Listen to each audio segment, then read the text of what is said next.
You know, Boris Johnson's friends are already telling him, though, we are not with you, Prime Minister. Nothing you could say is going to make a difference, which might explain why Johnson is apparently reaching out to his enemies who just might make the difference. Nile Gardiner, now the former aide of Maggie Thatcher, says that Johnson could be taking a page from the Iron Lady herself and, coincidentally, a few U.S. presidents to work with the other side and close the deal.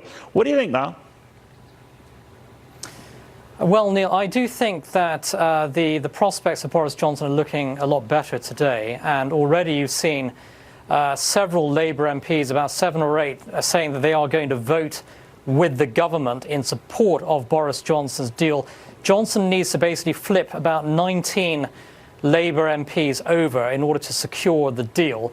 And he's around halfway there already. And this is significant because, of course, in the 2016 referendum, about 3 to 4 million Labour voters voted for Brexit. 61% of Labour Party constituencies actually went for Brexit. And so within the Labour Party, there is a very significant element of support for Brexit. And so I think you could see enough Labour MPs switching sides here, crossing the political aisle and voting with the government. This is also, it has to be said, a very good deal that Boris has negotiated with the EU. It's far, far better than the deal negotiated by Theresa May. But what you said about working with the other side is interesting, my friend, and that because Maggie Thatcher, in the last Saturday session, going back to 1982 in the Falklands War, she was able to get a huge chunk of, obviously, the Labour Party at the time to go along and say this justifies a military response.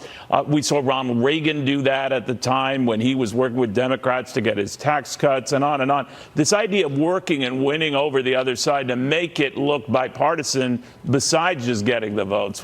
How important will that be? I think it is extremely important, and it is very significant that the Brexit vote in 2016, involving 17.4 million Britons voting for Brexit, that included a large number of non-conservative voters who supported the idea of Britain retaking control of Britain's borders, retaking control of trade, restoring national sovereignty, restoring full control over Britain's laws. And so this is not just a party political issue in Great Britain.